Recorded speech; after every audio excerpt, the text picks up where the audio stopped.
नहीं, आपके पास निजाम है ही नहीं, आपको भेजना पड़ेगा किसी गैर की यूनिवर्सिटी में। बच्ची वहां जाएगी तो उनके कंडीशन के हिसाब से करना होगा। हमने और आपने आज तक कोई यूनिवर्सिटी क्यों नहीं बनाई? हमने और आपने आज तक कोई हॉस्पिटल क्यों नहीं बनाए? बनाने वाले कौन? एक प्लेटफॉर्म था ना वक्फ बोर्ड का, और भी तंजीमें हैं दो तीन।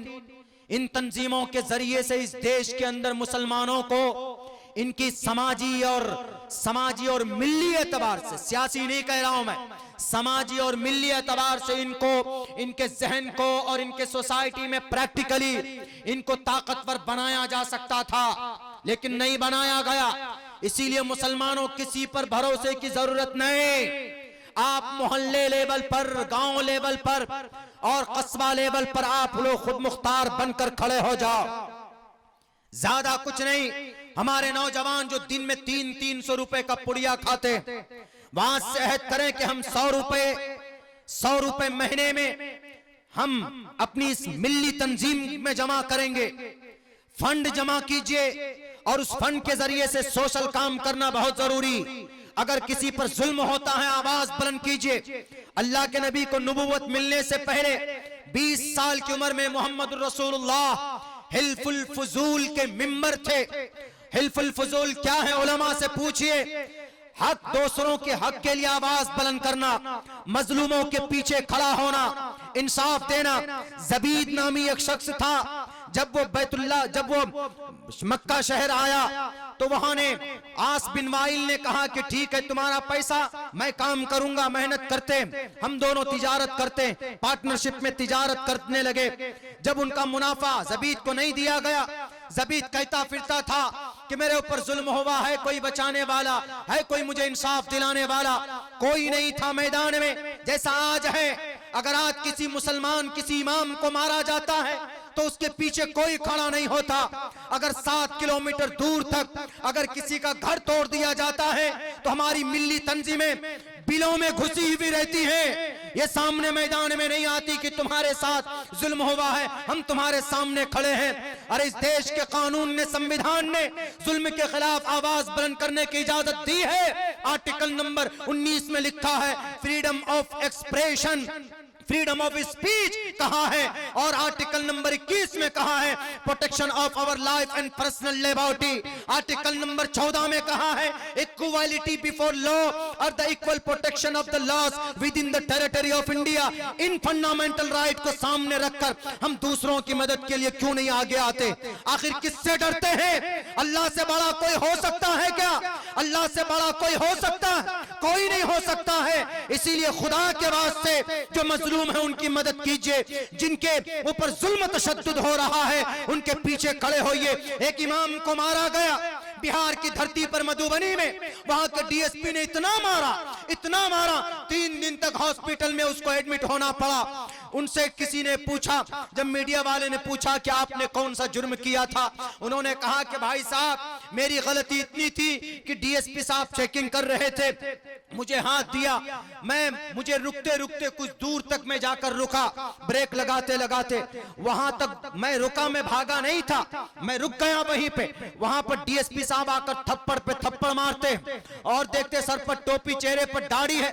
20 साल से इमामती कर रहा था, 20 साल से इमामती नमाज पढ़ा रहा था। इमाम कौन होता? हमारी उम्मत का सबसे मोहतरम, काबिले इज्जत इंसान होता है, जिनको हम सम्मान नहीं देते हैं, जिनको कहते हैं मस्जिद में झाड़ू क्यों नहीं लगाया, ये फैन क्यों नहीं बंद किया, मस्जिद की लाइट क्यों नहीं ऑफ की। मस्जिद का इमाम 24 घंटे में 5 वक्त की नमाज अपनी जिम्मेदारी पर रब के दरवाजे में लेकर पहुंचता है।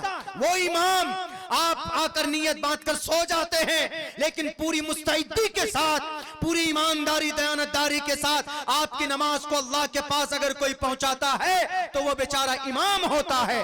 उस इमाम को मारा गया, 20 साल से इमामती कर रहा था, उसको इतना मारा, डंडे से लाकर थाने में मारा, उसकी पीठ और उसकी कमर उसको लाल कर दिया गया। मेरे भाइयों, कोई खड़ा नहीं हुआ उसके सामने में कि इमाम साहब निहत्था बेचारा लाचार मासूम है, कोई नहीं खड़ा हुआ। राजनेता लोग तो अपनी राजनीति सेकने लगे, हमारी जिम्मेदारी थी पीछे खड़ा होना। हमारी मिल्ली तंजीमों के कायदीन लोग जो आज बड़ी बड़ी गाड़ियों में घूमते, जो सदर और सेक्रेटरी के लिए लड़ते हैं, आज कहां गए? कौम की हिफाजत आपके जिम्मे है, आपको कुर्सी मिली है, आप कौम की हिफाजत के लिए खड़े रहिए, उनकी मदद के लिए खड़े रहिए। अगर नहीं रहते हैं तो गद्दी से उतर जाइए। जो काम करने वाले हैं वो काम करेंगे। वो बेचारा इमाम, उसको इंसाफ नहीं मिला, आज तक इंसाफ नहीं मिला उसको। उसके पीछे कोई नहीं, बल्कि और डरा धमका दिया गया। कहा गया कि सस्पेंड कर दिया हमने 5 कांस्टेबल को, मारा डीएसपी, सस्पेंड कर रहे आप कांस्टेबल को।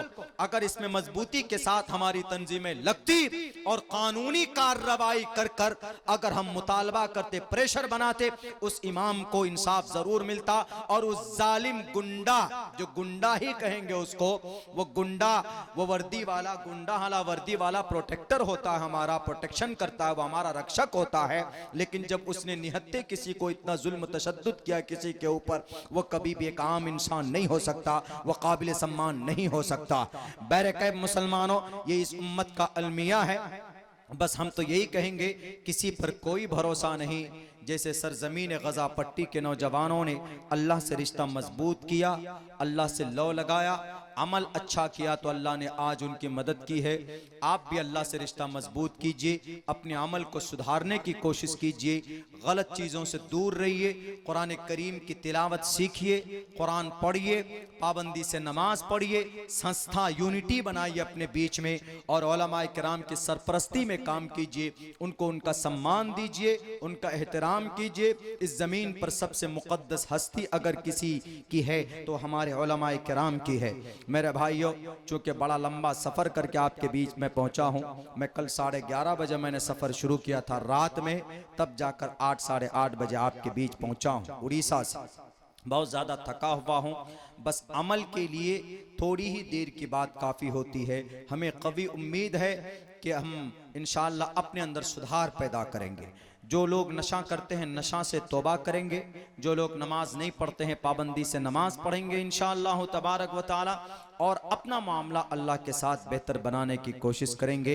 इन्हीं चंद बातों के साथ मैं दोबारा अराकीन जलसा का शुक्रगुजार हूँ कि इस नाचीज़ को बहैसियत मुकर्रिर आपके इस जलसे में उन्होंने शिरकत की दावत दी। मैं बहुत बहुत शुक्रिया अदा करता हूँ उनका, उनकी पूरी टीम का।